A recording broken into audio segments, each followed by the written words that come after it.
Hello, my lovely Pisces. Welcome to my channel, The Insightful Bee. Gusto kong batiin ikaw kung nasaan ka man dito sa mundo na good morning, good afternoon, good evening. Welcome, welcome, welcome.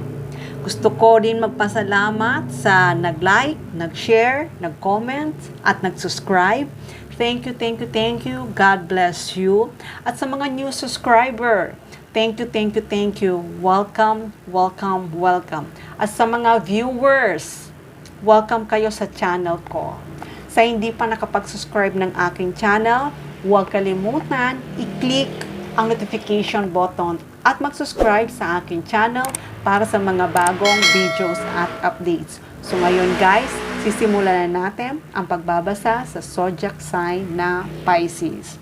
By the way guys, if resonates sa inyo, just write in the comments. If not, just leave it. Okay? Shuffle muna natin guys ang card.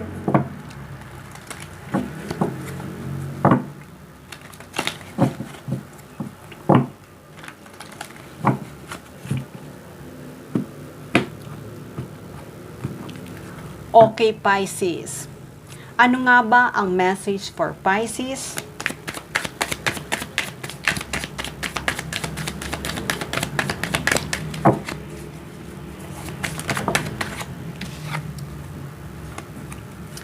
Pisces, Eight of Pentacles.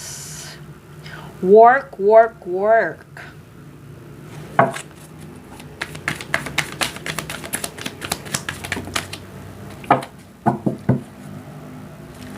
Nakikita ko, Pisces, na napaka hard worker mo.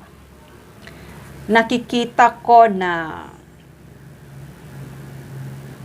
itong pagiging hard worker mo ay maraming taong naiinggit sa'yo, maraming nagsiselos, maraming nagugosip. Maaari kasing may nakikita sila sa iyong qualities na maaaring ma-promote ka sa trabaho. Or kung hindi naman, nakikita nila na malayo ang mararating mo. Nakikita nila na one day, magiging successful ka. Kaya itong mga tao na to, nagagalit sa'yo, at naiinggit sa'yo, nagsiselos sa'yo, natatakot sila. Natatakot sila na baka nga maunahan mo sila, ma-promote ka agad sa trabaho, or mabago yung position mo. Maaaring tumaas yung level mo. Kaya itong mga tao na to, kasi nakikita nila na malaki ang potential mo, napakasipag mo. Talagang nakafocus ka lang talaga sa work mo. Kaya itong mga tao na to ay hindi mo na may iwasan na mayroong pagsiselos sa ginagawa mo. Pero nakikita ko naman na itong pag-work mo ay okay naman, hindi mo naman sila pinakikialaman, basta nag-focus ka lang sa work mo. Kaya itong mga tao na to ay talagang takot sila na ma-promote ka. Kasi nakikita nila na napakasipag mo. Talagang nakafocus ka sa work mo eh. Nakafocus ka sa work mo. Kaya, kahit na ano pa man ang sabihin nila, nakikita ko talaga na ikaw ay, kung ano man yung position mo ngayon, nakikita ko na makakaalis ka. Makakaalis ka. Ibig sabihin, magli-level up ka. Makakatanggap ka ng promotion. Eto, makakatanggap ka ng promotion. Magta-transfer ka, magti-change. Kaya kung ang position mo nasa mababa ngayon, asahan mo ay mapopromote ka. Mapopromote ka.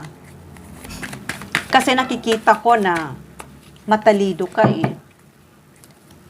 Matalido ka at hindi lang tinatapos mo ang mga gawain mo agad.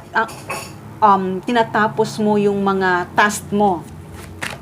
tinatapos mo agad. Hindi yung nagiging lazy ka. Gusto mo agad, pag binigyan ka ng task, gusto mo agad ay matapos. Kaya, kung wini-wish mo na itong pagiging hard worker mo, na ma-promote ka, kung ano man yon ay wishful feeling yon. Magiging masaya ka at matutuwa ka. Matutuwa ka. Kasi nakikita ko na, yun nga sabi ko na matalino ka, marami kang idea na magagawa na nagagawa na yung mga kasamahan mo ay mayroong pagsiselo sa iyo.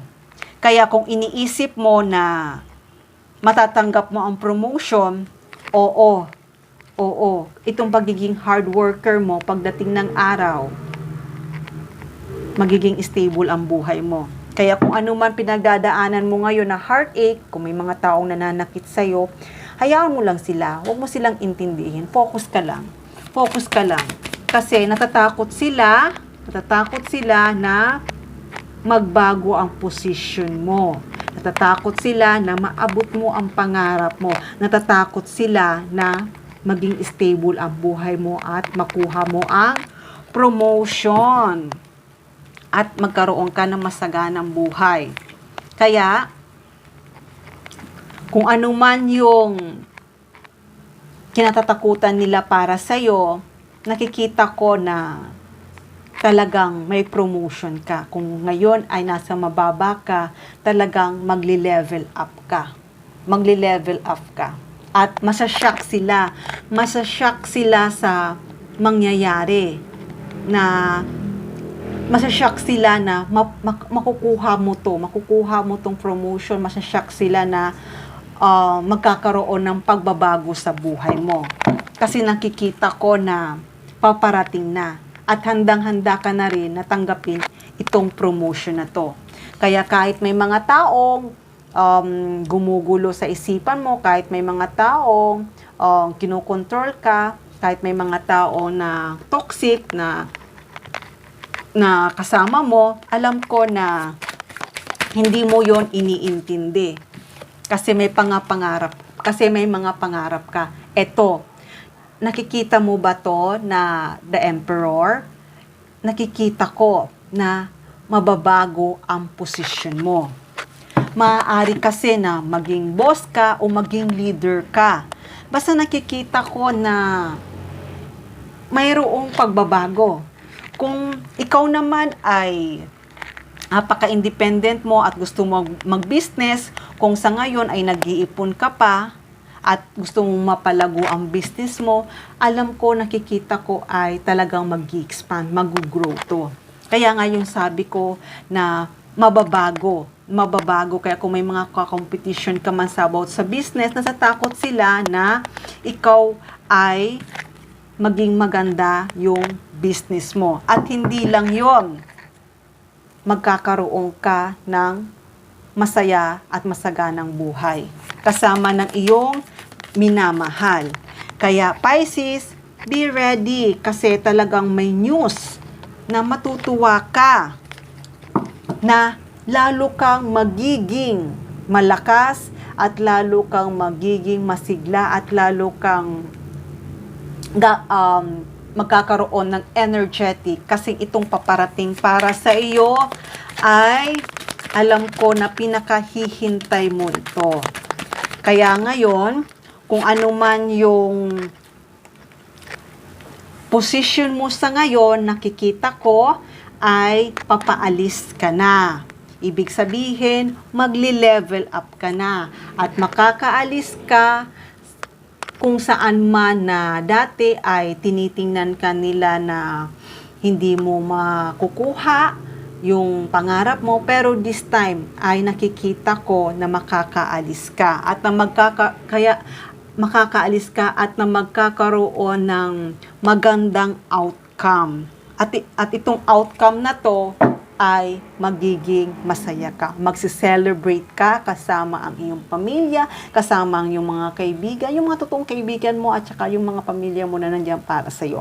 Magsi-celebrate ka. Kasi alam ko na ikaw ay isang taong mapagmahal at hindi lang yon, talagang trabaho lang talaga ang iniisip mo. Kaya kung ano man yung kahilingan mo at kung ano man ang gusto mo mangyari, kung nagpo-focus ka sa work mo, alam ko ay eto na. Matatanggap mo na ang promotion, matatanggap mo na ang reward, matatanggap mo na ang recognition. Matatanggap mo na at ibibigay na ito para sa iyo. Kaya hayaan mo lang sila kasi alam ko naman nakikita ka ng head nyo, nakikita ka ng boss mo na ikaw ay karapat-dapat at deserving ka na matanggap mo ang isang posisyon na ito. Kaya kung iniisip mo na hindi ka na makakaalis sa posisyon niya, wait lang kasi itong paparating para sa iyo ay napakaganda. Kaya magkakaroon ng malaking pagbabago. Itong pagbabago na to